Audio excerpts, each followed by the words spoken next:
Salve, salve, fiel torcida, tudo bem com vocês? Aqui é a Marcinha Santos, de volta pelo canal TV Timão, informações, bastidores, dia a dia do Corinthians, tem gente voltando ativa e muito mais. Daqui a pouquinho você saberá tudo e mais um pouco.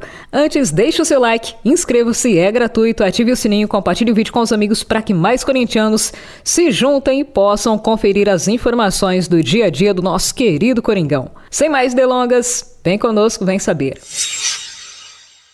Agora vai, hein? Negociação por empréstimo de Kaká chega aos trâmites finais. Pessoal, de acordo com as informações dos colegas do portal Gol, a diretoria do Alvinegro quer anunciar o zagueiro Kaká até a próxima segunda-feira, dia 1º de março. O que está faltando para o anúncio? Aguardando apenas a documentação do Tokushima Vortis do Japão. Kaká aguarda que essa documentação seja recebida pela diretoria do Corinthians para viajar a São Paulo, fazer os exames e depois assinar contrato.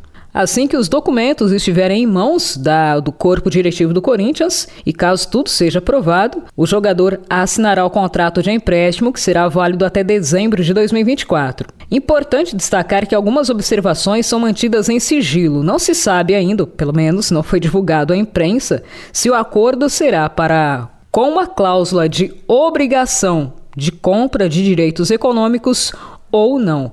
Mas os asiáticos já haviam deixado claro que gostariam de negociar o jogador em definitivo após o período de empréstimo. Por parte do Atlético Paranaense, clube em que o jogador estava atuando, tudo certo, ele já até autorizou a saída do defensor, já há um acordo verbal costurado entre Kaká e a diretoria do Corinthians, restando apenas esse detalhe burocrático, ou seja, a chegada da documentação para que a negociação seja finalmente concretizada. E mais... Zé Elias solta a bomba e revela que Rubão e vários cartolas do Corinthians sugeriram ao treinador de goleiros que Cássio estava lento e deveria ir para a reserva.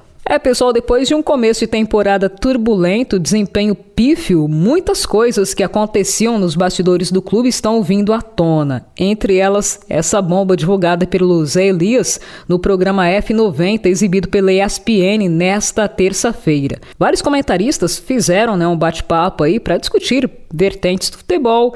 Entre estas discussões surgiu os bastidores do Corinthians no início da gestão Augusto Melo. Para Zé Elias, ex-meio-campista do Timão e hoje comentarista esportivo, um dos motivos que estavam tumultuando o vestiário corintiano eram as interferências de cartolas na escalação do time. Eduardo Menezes, presente também aí no bate-papo, ele levantou a polêmica dizendo que um dos cartolas do Alvinegro chegou a sugerir ao preparador físico de goleiros do Corinthians que o Cássio fosse para a reserva, pois o gigante estava muito lento. Foi nesse momento que o Zé Elias pediu a palavra e perguntou se poderia revelar o nome do referido cartola, ainda mantido em sigilo pelo Eduardo Menezes. Com a aquiescência de Eduardo Menezes, Zé Elias contou tratar-se de Rubão, diretor de futebol do clube. As palavras do Zé Elias foram, abre aspas, esse é um dos grandes problemas. Eu vou falar. Posso? A minha fonte é diferente da sua, mas a história é a mesma. Quem falou isso foi o Rubão. E foi por isso que o Cássio, no começo da temporada, estava meio bravo. Por isso que o ambiente não ficou muito legal lá com os jogadores, porque começaram a dar muitos palpites ali em relação à escalação, quem tem que sair, quem tem que jogar. Ainda bem que não escutaram, mas esse foi um dos grandes problemas que tem lá. Ao se referir ao Corinthians, falou o Zé Elias. Eita, assunto cabeludo, hein? E tem mais.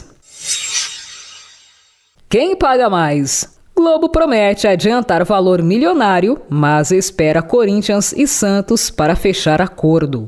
Pessoal, as tratativas envolvendo os direitos de transmissão para o futebol nas temporadas de 25 até 29 continuam. Dois dos grandes clubes do futebol nacional, Santos e Corinthians, não estão certos de que permanecem no bloco da Libra, podendo até migrar para o bloco rival, que é o da Liga Forte Futebol. As conversas continuam.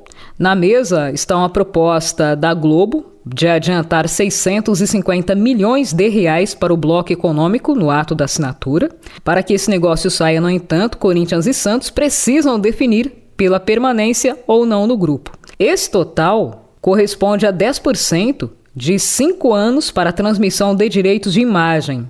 Ou seja, como eu disse, entre as temporadas de 25 até 29.